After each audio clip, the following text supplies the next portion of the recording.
일생 동안 당신이 반드시 읽어야 할 100권의 책 일당백.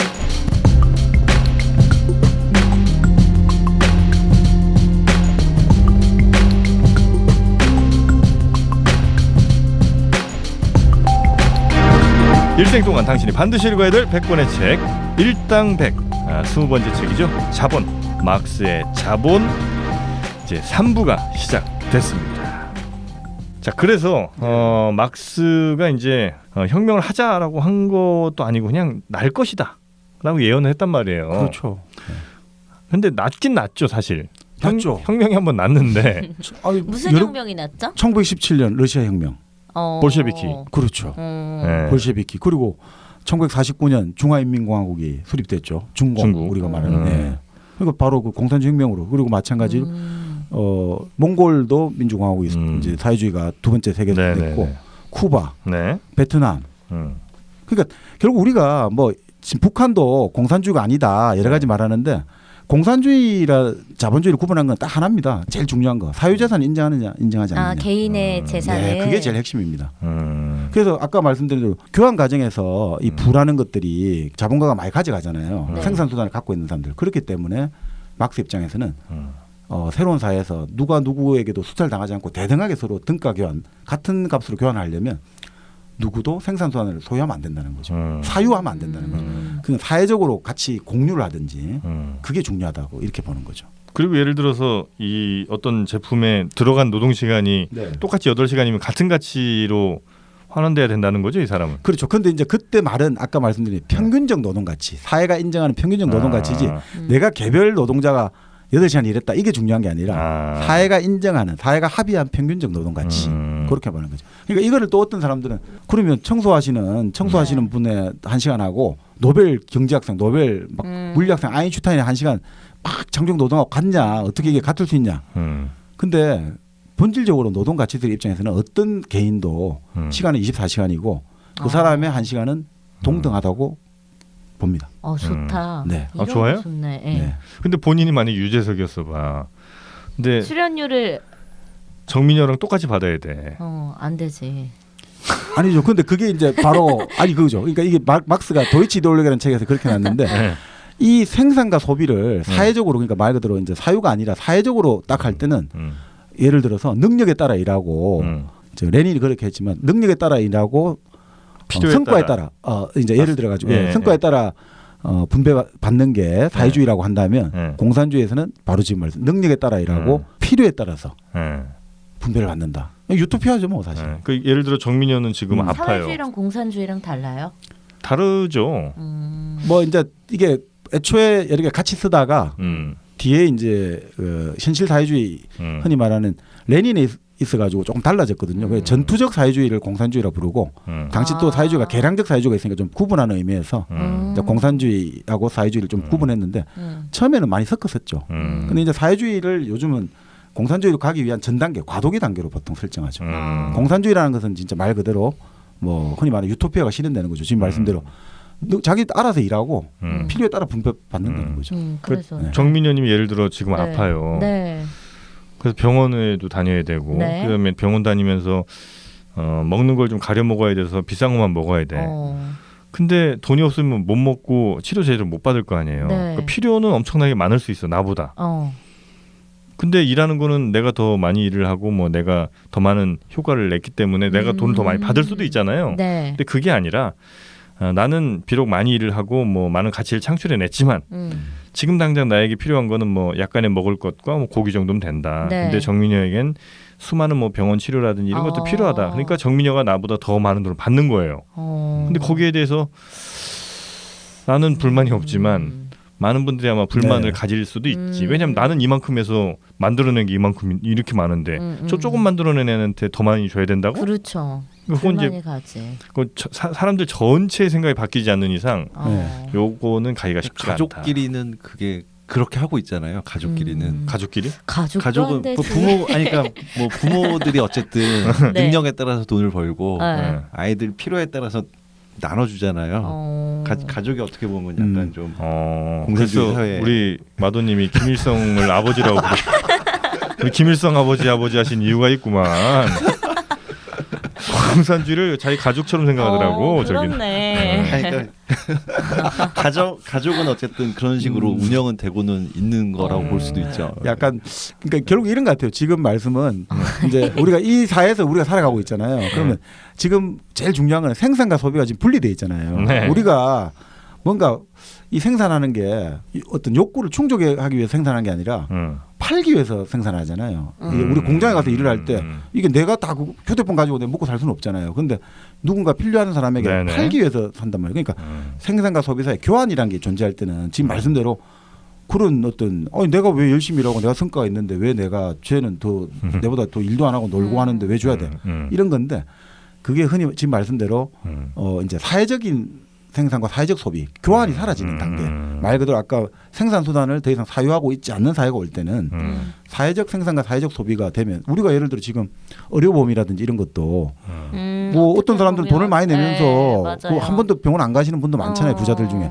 근데 어떤 사람은 가난하고 의료보험도 거의 돈도 못 내는데 계속 비싼 의료 어떤 재정을 많이 급여를 받잖아요. 근데 그걸 가지고 뭘 하진 않잖아요. 그렇죠. 그러니까 그 개념들 왜냐 그거는 이제 결국 그 사이에 교환이라는 게 있지만 좀 더 약해져 있단 말이죠. 그러니까 그런 영역들을 계속해서 확보해 나가면 사실은 그 사회가 간다라는 게 이제 막스가 주장하는 거고 또 다른 이제 흔히 말하는 또 주류 경제학자들이라고 하죠. 자본주의 경제학자들은 말도 안 되는 소리다 이렇게 인간을 기본적으로 이기적으로 보기 때문에 달라지죠. 그리고 이런 것도 있죠. 예를 들어서 지금 이제 의사가 네. 청소하시는 분보다 돈을 더 많이 받는단 말이에요. 그게 이제 우리는 상식이고 당연히 그치. 그래야지 뭐 이런 생각 하잖아요. 근데 과연 의사들한테 시간당 그 돈 많이 주는 것에 대해서 누가 그걸 동의를 하고 합의를 한 거예요? 아니면 그게 자연적으로 이루어진 걸까? 왜냐하면 의사가 1시간 일하는데 뭐 한 30만 원을 벌고 네. 청소하신 분이 1시간 일하는데 뭐 7천 원을 번다 칩시다. 그럼 그 돈은 누가 정한 거냐고.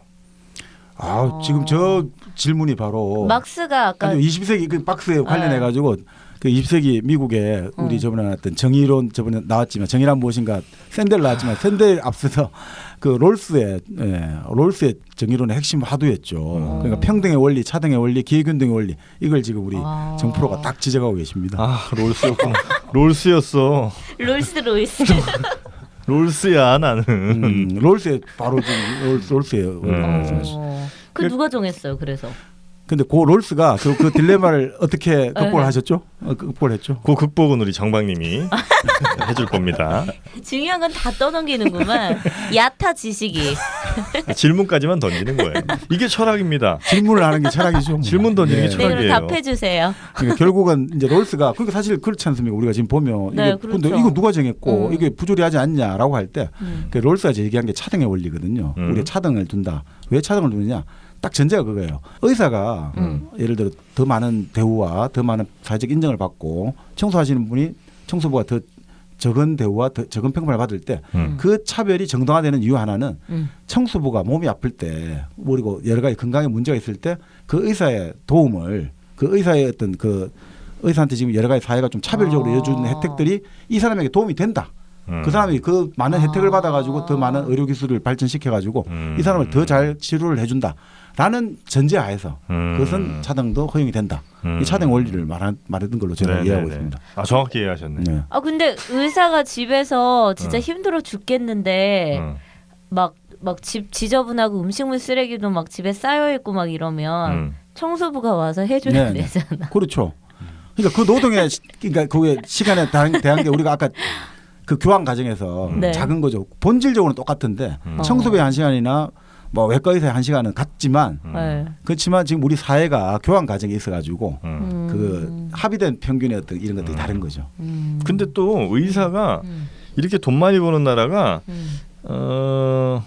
꼭 절대 많지는 않아요. 맞아. 그러니까 예를 들면 미국 많이 벌죠. 미국이나 뭐 호주도 아마 많이 버는 걸로 알고 있고 우리나라도 많이 버는 편인데 영국 같은 경우는 그렇게 많이 벌지 못해요. 왜 그런 거예요? 그건 일종의 의료라는 것들이 국가적인 통제 속에서 좀 더 들어가 있거든요.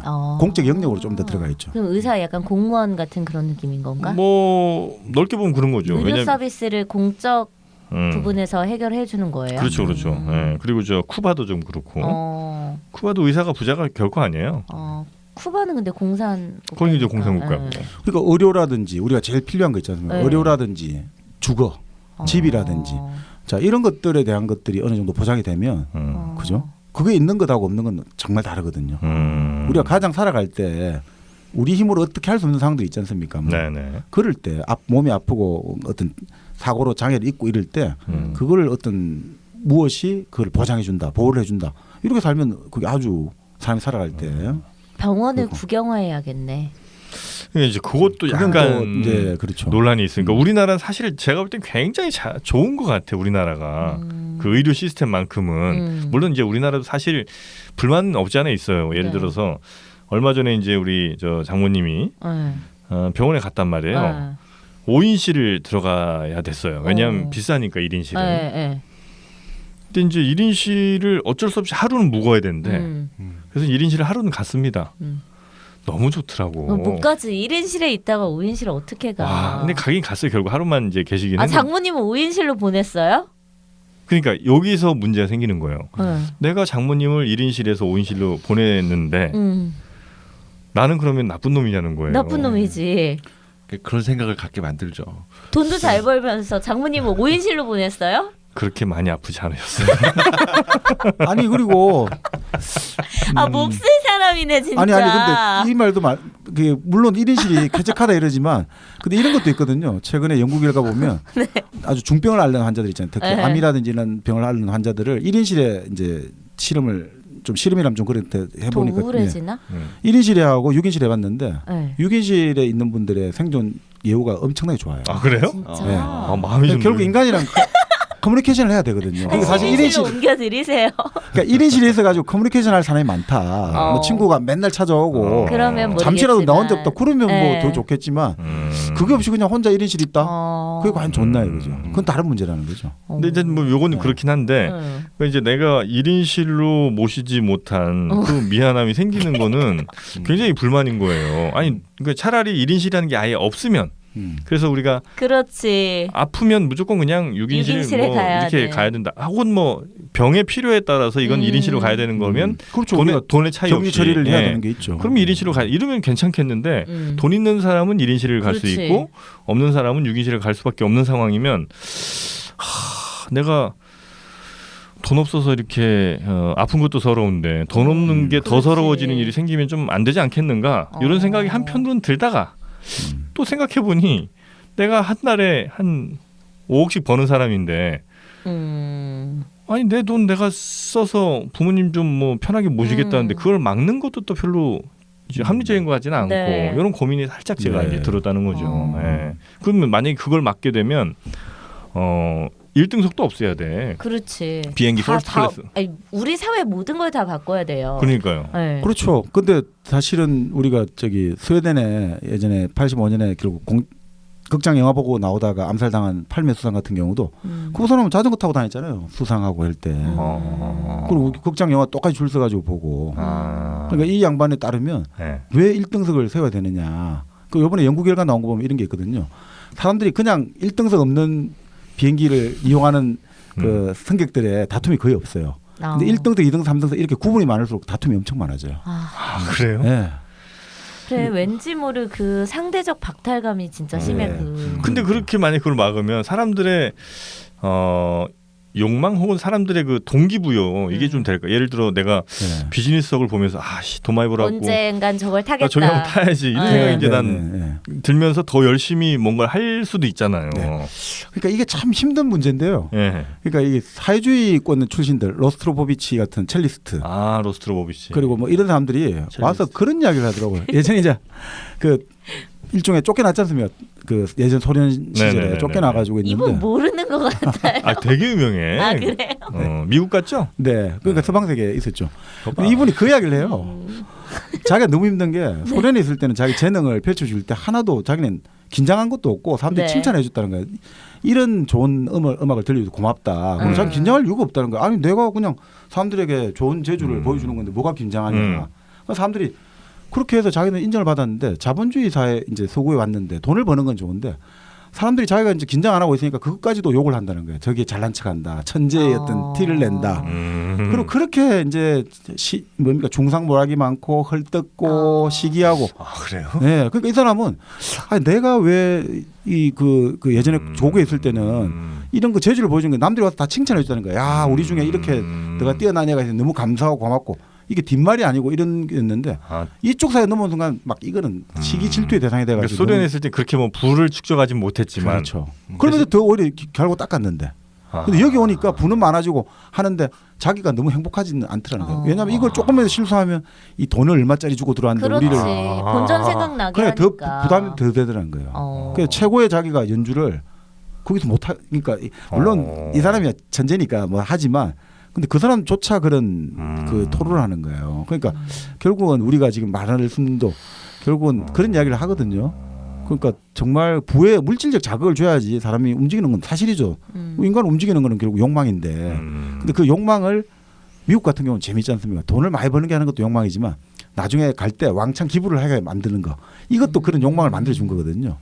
그런 구조. 그 인정하는 욕망을 계속 만들어 주는 게 또 중요한 거 아닌가 이런 생각이 듭니다. 근데 그 첼리스트도 1등석 타보면 생각이 좀 달라질 거예요. 그렇죠. 1등석. 우리 예전에 정말 누굽니까? 조연아? 아니 유홍준이라고 문화평론가 있지 않습니까? 유홍준. 나의 문화유산 답사. 네네. 그분 같은 경우가 저기 북한에 문화유산 답사를 갔는데 네. 그쪽에서 벤츠를 내주더래요. 그러니까 처음에 벤츠를 탔는데 하루 딱 타고 다음 날부터 벤츠 못 타겠다고 했다는 거예요. 왜요? 왜 거절했냐면 여기서 내 엉덩이가 벤츠에 길들여지면 내가 우리 동네 내려와서 벤츠 이해는 못할 것 같더라. 그래서 그렇지. 자기는 이 벤츠를 타면 여기 한번 길들여지면 사람이 물질적인 게 한번 들어간 이상 다시 돌아갈 수 없잖아요. 그렇죠. 그 이상을 바라지. 그 이하로 못 들어가요. 맞아. 차도 한번 커지면 작게는 못 가요. 그렇지. 그러니까 3000cc를 탄 분들은 2000cc 못 타고 2000cc 탄 분들은 1500cc 못 타거든요. 엔간에서는. 죽을 것 같아. 그렇게 되면. 그러니까 내 자신이 정말 다 너무 헐거벗은 느낌이잖아요. 그러니까 지금도 우리 정민현은 그 백을 못 사요. 왜요? 옛날에 쓰던 그 백들이 있는데 네. 지금 이제 5만 원짜리 사야 되거든요. 그걸 못 사더라고. 아니 저는 그거랑 좀 다른데 저는 정말 비싼 거 아니면 이젠 사지 말자 주의예요. 그러니까 못 사더라고. 근데 얼마 전에 또 신발 하나 비싼 거 샀습니다. 그게 그렇게 편하나? 비싼 신발은? 뭐가 달라요? 아니요, 그거는 그냥 자기 만족인 거예요. 무슨 만족? 편하지는 않고 그냥 그건 거지. 내가 비싼 신발을 신었다. 그거예요. 지금 사회적 소비를 하시는 거죠, 사실은. 개인적 소비라기보다 사회적 가치에 투자한 겁니다. 무슨 가치예요, 그게? 교환 가치. 디자이너의 어떤 그런 정신과 한 땀 한 땀. 네네 이런 가치에 투자를 한 거예요. 그러니까 이런 것도 다 이제 그 자본주의에 너무나 길들여진 모습인 거죠. 사실은 그 이제 흔히 말하면 그 소비라는 것들은 말 그대로 이제 과시적 소비잖아요. 그렇죠. 그러니까 내가 진짜 이게 편할 수도 있지만 사실은 근데 잘 못 신잖아요. 진짜 편하니까 항상 신고 다니지 못하잖아요. 그럼 결국은 그러면 결국은 뭐냐? 그건 과시를 하기 위해서. 근데 과시의 순간이 필요하다 이거죠. 그럼 사실은 그거는 우리가 말 그대로 사용 가치에 의한 소비는 아니고 교환 가치인 거죠. 나 이 정도 신발. 그리고 좋은 신발을 사려면 그 전제가 또 좋은 차가 있어야 돼. 그렇겠죠. 신발을 보호해 줘야 되니까. 그렇죠. 왜냐면은 우리가 막 하이힐 같은 거 뭐 좋은 명품 구두 같은 거 신고 지하철 타고 이러지 않잖아요. 그러니까 차도 있어야 하고. 그런 신발도 있잖아요. 그 카페트 같은 데서 이 것들 다니지 않으면 이 신발 금방 망가져요. 그래서 반대 카페트를 깔아줘야 돼요. 일부러 그런 신발이 있어요. 네, 아주 초부자들이 신는 그런 신발이 있는데. 그런 게 있어. 우리 한국에서 옛날에 그런 일이 한번 있다잖아요. 호텔에 아주 고급 차가 섰는데 그럼 내려주고 보이들이 딱 문 열어갖고 내려달라 했는데 안 내리는 거예요. 이 양반이 그 차 이제 주인이. 그러면 왜 안 내리시냐고 계속 뒤에 차들 오고 있는데 이 지배인이 머리가 빠른 사람이에요. 바로 카페트를 가져오라 해가지고 카페트를 쫙 깔아준 거예요. 그 사람 신발은 카페트 안 밟으면 금방 신발이 망가지니까 한 몇 천만짜리 신발 되니까 그냥 내릴 수가 없다는 거죠. 원래 근데, 좋은 거일수록 잘 망가져요. 그러니까요. 맞습니다. 잘 아시네요. 실크나 이런 거 봐요. 조심히 다뤄야 하잖아요. 그래서 데이지가 실크 셔츠를 보고 눈물을 흘렸죠. 돈 벌고 싶다.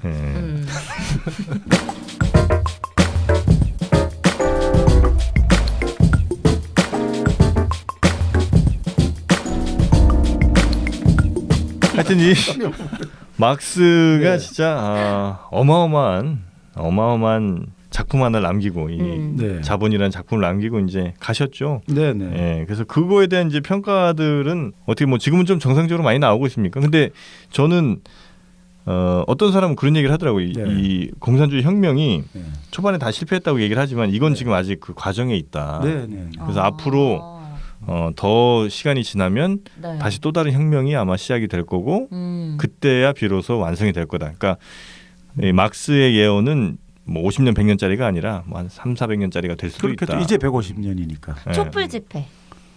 뭐 그것도 하나의 혁명을 일으켜야겠다는 그게 되는 거겠죠.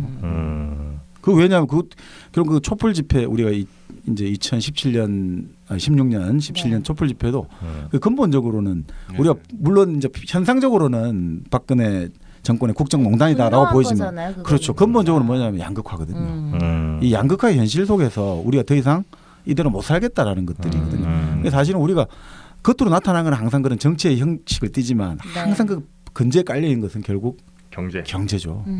그게 핵심이죠. 그러니까 막스가 말했던 게 바로 그 말인 거죠. 우리가 겉에 어떤 사람들의 어떤 움직임 이런 걸 보지 말고 그러니까 나무를 보지 말고 숲 전체를 봐야 된다 이거죠. 그러니까 숲을 바라보면 지금 우리 정프로 말씀대로 그거는 이제 시작인 거죠.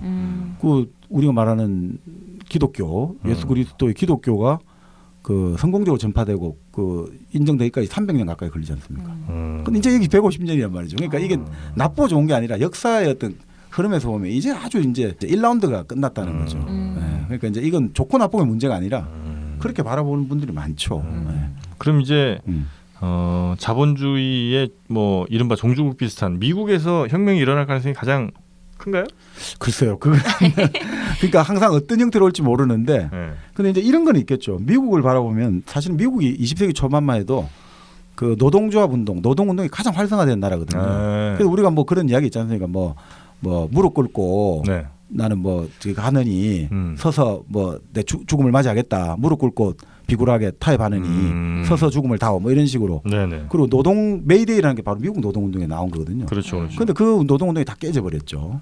결국은 조직화가 잘 못 됐기 때문에.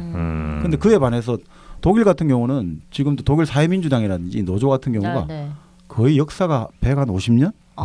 사회민주당이 140년인가 50년쯤 될 겁니다.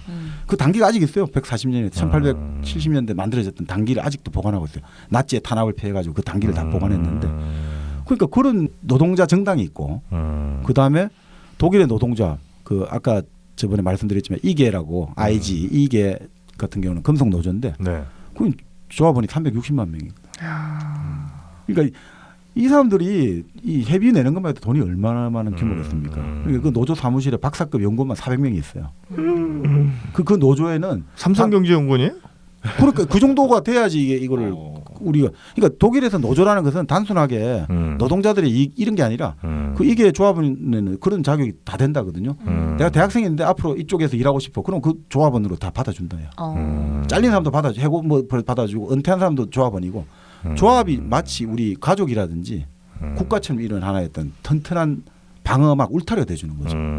그러니까 그런 조직들이 있으니까 독일이나 북유럽은 그런 역사들이 있거든요. 100여 년간의 노동조합 운동이라든지 노동자 정당이 있기 때문에 그게 튼튼하고 우리는 이제 뭐 시작한 게 얼마 되겠습니까? 심상정 씨가 있잖아요. 그래서 몇 년 안 됐잖아요. 사실.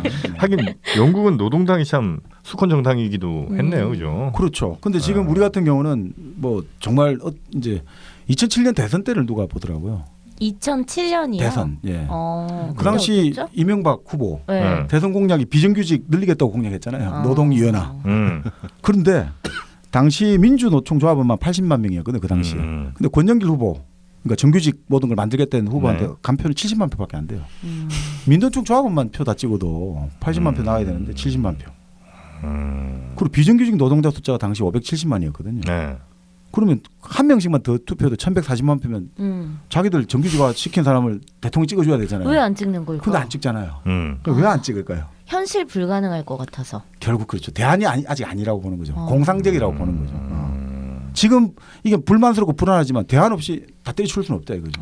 지금 다니는 회사가 마음에 안 들고 다 내일이라도 당장 사표 내야 되지만 딱 또 가면 집에 이거 또 목구멍에 근데 또 대안이 없다 지금 좀 다니자.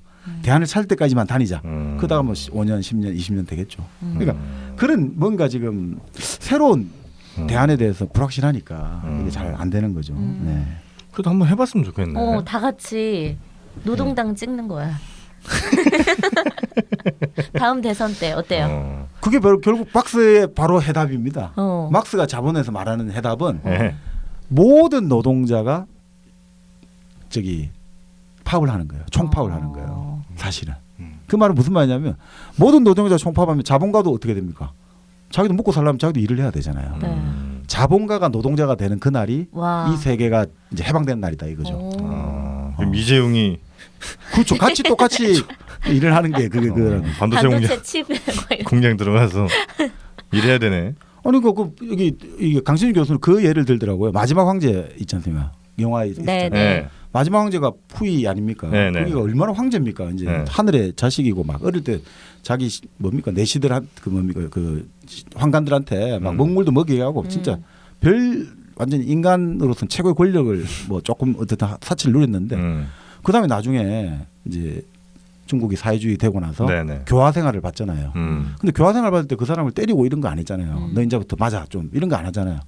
그 사람을 그냥 딱 혼자 방에 두잖아요. 그럼 자기가 먹고 살려면 자기가 이제 일어나서 세수 지금까지 세수를 다 해줬는데 자기가 세수하고 자기가 이부자리 개고 자기가 이제 다 밥 이제 물그릇 받아 씻고 그러면서 이제 자기가 하나의 어떤 스스로 그 일을 할 때 결국 황제에서 하나의 국민으로 민중으로 내려오는 거다 이거죠.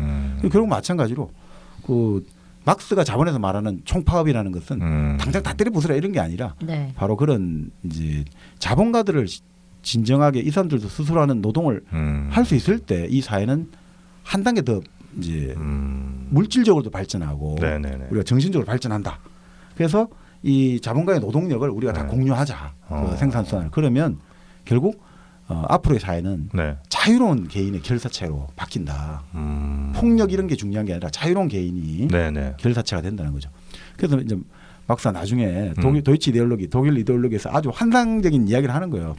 어떤 이런 자유의 나라에서는 뭐 아침에는 뭐야 낚시 아침에는 뭐 예를 들어 저기 사냥을 가고 오전에 사냥하고 점심 때는 낚시를 가고 저녁에는 가축을 돌보고 그리고 이제 저녁 먹고 나서는 뭐 예술 작품을 감상하는 비평을 하고 이게 사람이 말 그대로 예술가도 되고 농부도 되고 낚시꾼도 되고 사냥꾼도 되는 이상적인 사회가 열릴 것이다라고 이제 예언을 하고 있는 거죠. 그래서 이게 사실 유토피아죠. 무릉도원이죠. 네. 그럼 그때는 이제 조연아 씨도 승무원이 돼야 되고 그렇죠. 땅콩 서비스를 또 해야 되고 그렇죠. 네. 그런 때가 이제 유토피아인 거군요. 그렇죠. 결국은 이제 물론 거기에서 우리가 그러면 다 똑같지 않냐라고 생각하잖아요. 야 그럼 너무 획일화된다. 아닌 거죠. 마르크스가 말하는 게 바로 그렇게 자기 스스로가 할 수 있는 시간이 늘어나면 개성이 드러난다는 거죠. 창의성이 드러나. 오히려 그렇잖아요. 이제 내가 억지로 하는 노동이 아니라 자본가들에게 돈을 받다 바친 노동이 아니라 내 스스로를 위한 노동, 사회를 위한 노동을 하게 되면서 오히려 사회가 발전할 수도 있겠네요. 그렇죠. 그래서 이제 창의력이 뛰어나게 될 것이다라고 이제 예언을 하는데 뭐 실제로 어떻든 핀란드식 교육이라든지 우리가 하는 그리고 핀란드나 북유럽은 그렇게 놀면서도 오히려 더 생산력 높고 교육도 더 잘하잖아요. 독일에서는 오후 8시 이전에는 애들 다 잠을 재워야 된다는 거예요. 근데 저녁 8시요? 예, 저녁 8시. 그 저녁 8시 7시 되면 사람이 없잖아요. 독일에는. 독일에서 노동자들은 오후 한 4시쯤 되면 퇴근한다더라고요. 퇴근해가지고 한두 시간은 자기 재교육 뭐 여러 가지 자기가 듣고 싶은 교양도 듣고 직업교육도 하고 그다음에 6시 7시 사이에 집에 들어가고 애들은 8시에 재우고 그다음에 뭐 그런 식의 어떤 문화들이 만들어지는데 우리는 새벽 2시까지 3시까지 공부를 하고 어른도 공부해야 되고 어른도 일하고 애도 공부하는데 과연 나아지는가 이런 근본적인 의문들이 있는 거죠 지금 사실은. 네. 북유럽식으로 가야 돼. 어떻게? 핀란드식으로. 핀란드로 갈래? 갈래. 핀란드나 뭐 노르웨이 그쪽에 하여튼 북유럽이 그 막스가 얘기하는 유토피아로 가는 하여튼 중간 초기 단계 정도쯤이라고 우리가 이제 사회민주주의라고 사민주의라고 하죠. 그러니까 좀 그 모델은 보여주고 있죠. 근데 또 물론 반론도 많죠. 이제 주류 경제학자들은 그게 마르크스의 어떤 사회민주주의 이로 인한 영향으로 인해서 만들어진 게 아니라 북유럽 자체의 문화가 하도 가혹한 환경에 맞서면서 그런 어떤 만들어졌다. 그런 책임감이라든지 정직 성실, 시간 음수, 근면 성실 이런 게 만들어졌다. 그래서 이제 잘하는 거다. 이 단순히 그 막스의 생각을 가지고 받아들인 게 아니다. 그냥 국민성이다. 뭐 그건. 그렇죠. 문화가 더 크다. 종특 이렇게 보는 거죠. 네? 북유럽 종특이다. 종특. 그 무슨 뜻인가요? 종류의 특성. 종족 특성. 종족 특성. 별로 좋은 말은 아닙니다. 네. 마실 필요는 없어요. 근데 이제 관종 같은 느낌 같은데 뭔가. 저는 그게 이제 하나의 사회 안에서는 구현될 수가 있을 것도 같은데 네. 전 세계 이제 뭐 예를 들면 우리가 막 주권 침탈을 할 수 있는 상황이 아니라면 네, 인도네시아는 시간당 2,000원만 받고도 열심히 일할 수 있는 애들이 막 쌓여 있단 말이에요. 네. 그러면 그 뭐 북유럽이 되든 어디 선진국에서도 기업들이 그런 나라에 가서 막 싸게 또 물건을 만들어 올 거 아닙니까? 그럼에도 불구하고 만국의 노동자가 그게 단결이 되겠는가? 이쪽은 뭐 1년에 한 1,000시간이라고 1년에 한 5천만 원씩 버는 애들이고 저쪽은 1년에 한 3,000시간 일하는데 1년에 한 500만 원밖에 못 버는 그렇죠. 이런 불균형이 있는 데서 과연 이게 단결이 되고 유토피아가 도래할 수 있을까? 맞습니다. 그런데 지금 바로 말씀하신 그게 결국 현상의 진단이자 해결책도 같이 갖고 계시거든요. 그래서 만국의 노동자의 단결하라고 한 거거든요. 어쩜 이렇게 나는 오늘 맥락을 다 정확히 짚을까? 오늘 진짜 그렇네. 아니 그러니까 진짜 우리 말씀대로 그럼 일시에 모든 나라 아니면 일시에 모든 세계 노동자가 총파업을 한다. 그러면 진짜 이 세상이 이 역사의 어떤 딱 그러니까 뭐니까 심장의 엔진이 멈추는 순간 세상이 바뀔 수 있는데 문제는 아니 지금 힘을 갖고 있고 돈을 갖고 있는 사람이 그걸 가만히 보고 있겠습니까? 그렇겠죠. 그래서 뭘 만들어내겠습니까? 인종주의 이런 가치관들, 지역 우리가 국가로 치면 지역 이기주의, 경상도가 어떻고 전라도가 어떻고 계속해서 갈라치는 거죠. 학력 차별, 서울대는 어떻고 지방대는 어떻고 분열을 일으키는 계속 이의제의를 하고 분할 통치를 하는 거죠. 분열을 일으키 비정규직과 정규직을 교묘하게 차별해갖고 노동자들끼리 싸움하게 만들고 전문직은 우대해야 돼. 그러면 전문직 아닌 사람들은 아이씨 의대가 뭔데 의사가 뭔데 이런 식 그런 것들을 온갖 연대와 협력을 못하도록 그러니까 일시에 모두가 다 움직여야 되는데 절대 못하게 만들죠. 그런 여러 가지 이데올로기 여러 가지 무는 거 많잖아요. 특히 남자 여자 모두 움직이게 또 하죠. 남자는 이래 여자는 이래 남녀 이런 어떤 이데올로기도 만들어가지고 남자와 여자하고 계속 대립과 분열을 붙이지라. 특히 요즘 심해.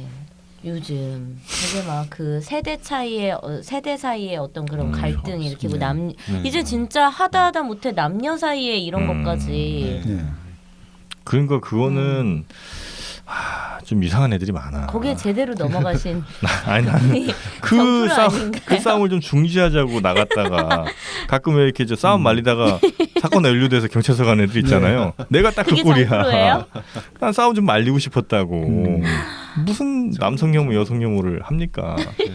근데 갔더니 이제 내가 한남충이 돼서 주범이 됐어 내가. 그 지금 그런 게 얼마나 많습니까? 남녀, 세대 이렇게 계속 갈라치잖아요. 맞아요, 지역. 끊임없이 분열시키고 끊임없이 서로 반목하게 하고 서로 다투게 해갖고 절대 연대와 협력을 못하게 만드는 거예요. 근데 그걸 누가 배워서 예를 들면 삼성 이재용이 그걸 이렇게 되면 다 모이면 큰일 납니다. 이거 분열시키십시오. 이렇게 해갖고 그 사람이 이렇게 막 분열을 조장하고 이게 아닐 거 아니에요. 그 사회라는 게 우리가 흔히 말하는 시스템이지 않습니까? 이 시스템들이 이렇게 문화라든지 계속 흘러오잖아요.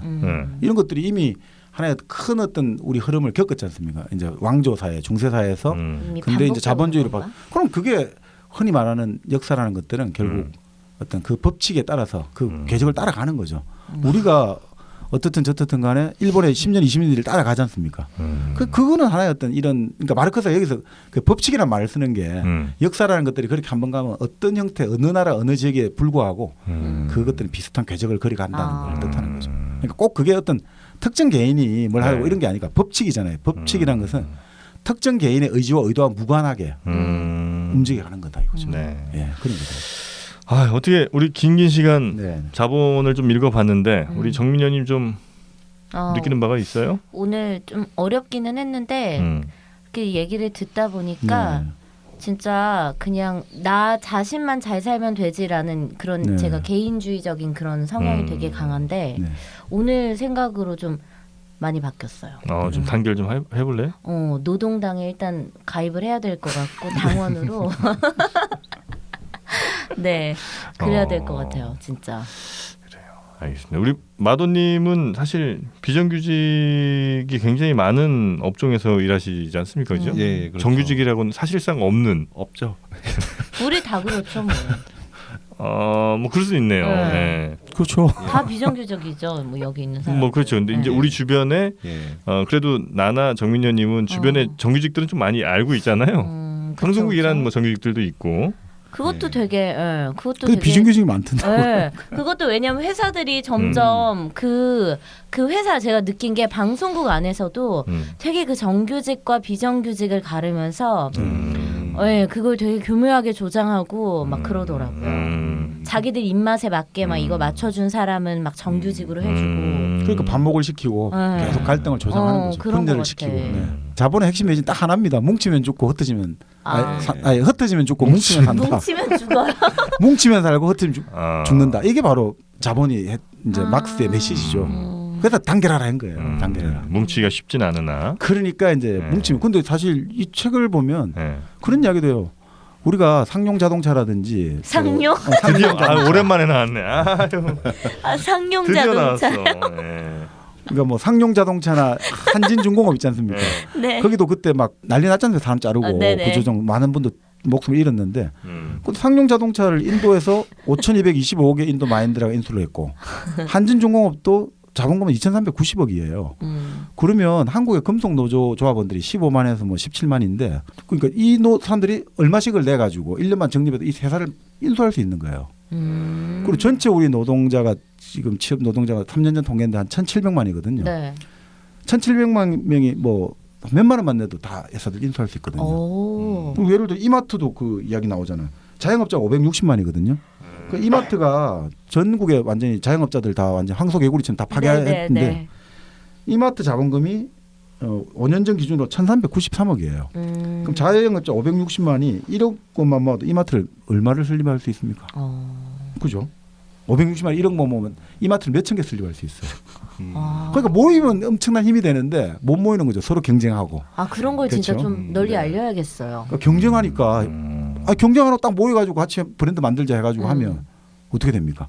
이마트가 뭐가 두렵겠습니까? 근데 강신주 교수님이 계속해서 강력하게 주장하는데 뭉치면 되는데 이 조합원들 내부에서도 못 뭉치고 이걸 조금씩만 돈을 내가 서로 만장하면 회사를 우리가 만들어가지고 노동자가 경쟁하는 모델을 하나 만들 수가 있는데 그걸 왜 못하고 있느냐 이 안타까워하시죠. 그 왜 되게 작은 얘긴 하지만 협동조합 같은 게 그런 거죠? 그렇죠. 협동조합도 뭐 하나의 대안이 될 수 있겠죠. 같이 하는데 근데 협동조합도 조합이지만 어떻든 지금 이제 협동조합보다 주식회사 자체를 사버릴 수 있다. 노조가 사버릴 수 있는데 그래서 아예 할 수 있는데 왜 우리가 그렇게 보느냐. 결국 우리도 독일처럼 산별 노조라고 하죠. 산업별 업종 노조가 아니라 한 회사만 보는 거예요. 전부 다.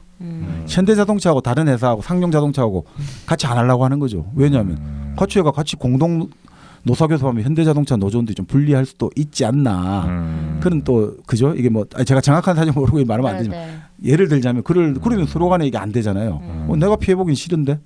그러니까 그런 것들이 단계이든 여러 가지 나아가는데 또 아직 힘들겠죠. 아까 말씀대로 그건 아직까지 우리가 뭐 어떤 특정 조합이나 이걸 비난하는 게 아니라 아직까지 우리 사회 발전 단계가 그 정도 못 나가고 있으니까. 네. 그 산별 노조 관련된 얘기는 나는 파리의 택시 운전사라는 책이 있습니다. 그래요? 뭐 오늘 아주 책을 약 깔았어요. 거기 보면 잘 나오죠. 예를 들면 금속노조 뭐 프랑스 같은 경우에 금속노조가 있다 치면 사실 이제 노조원들도 있고 비노조원들도 있을 거 아니에요. 근데 비노조원들도 노조와 사용자 측이 서로 협상한 내용에 준해서 어느 정도 대우를 받도록 돼 있어요. 그래서 반드시 노조에 가입하지 않아도 노조원들과 비슷한 이제 대우를 받는단 말이죠. 그런 거를 만약에 이제 우리 사회에도 좀 적용을 하면 지금 우리 이제 노조 조직률이 워낙 낮으니까 그렇죠. 네, 그래서 좀 도움이 되지 않을까 싶고 끝으로 저는 이 자본이란 책을 이제 원숭이 그쪽을 하나 읽었고 그다음에 별로 읽은 게 없는데 그 막스의 삶을 약간 엿볼 수 있는 책이 있습니다. 뭐예요? 그 손석춘 씨가 쓴 그 3부작 연작 그 소설이 있어요. 유령의 사랑, 49통의 편지, 그다음에 아름다운 집, 뭐 이렇게 세 개가 쭉 시리즈로 있는데 그 책에 보면 이제 마르크스가 그 가정부랑 약간 썸씽 비슷한 뭐 이런 얘기도 좀 나오고 그 생애에 대해서 조금 이렇게 정확하게 뭐 그게 테마는 아니지만 대충 좀 나옵니다. 유령의 사랑에 나오는 그 유령이 이제 유럽을 떠돌고 있는 유령, 그 유령 얘기거든요. 그러니까 좀 편하게 읽을 수 있는 책이에요. 그건 재밌게 읽을 수 있는 거죠. 시간 되시면 한번 보셔도 나쁘지 않을 것 같습니다. 오늘은 뭐 저는 오늘 만점이다 진짜. 제 위신을 세우는데 뭐 부족함이 없었던 것 같습니다. 맞아요. 인정. 어떻게 정방님 괜찮습니까? 훌륭하십니다. 네. 지금 정방님 지금 기분 나쁘셔. 지금 내가 스포트라이트는 다 받아야 되는데 파리의 그 택시기사 얘기하는 순간 내가 표정을 딱 캐치했는데 아니 저것이 오늘 아니 사회주의 쪽에 그래도 생각보다 제가요? 워낙 뭐 더 친화력을 더 갖고 계시네요. 고생을 하시면서 며칠 전에 예전에 많이 박창진 씨 인터뷰하시면서 빡치셨던 것 같은데. 박창진 사무장. 왜요? 왜 빡쳐요? 그 너무 마음이 아팠어요. 갑질의 횡포에 대해서. 근데 진짜 잘생겼더라. 나 그래서 되게 가보고 싶었어 거기. 진짜 잘생겼어. 그 나온다 그래가지고. 근데 그 잘생긴 사람이 난 맨 처음에 조연아가 박창진을 좋아했는데. 근데 나 지금 그 생각했는데 까인 거야. 그러니까 그래서 이렇게 파프리로 갑질을 했나 싶었는데 그게 뭐 우린 모르니까 조연아 씨가 그랬는지 모르니까 확실진 않지만 그 배경에 뒷얘기가 좀 더 있더라고요. 진짜?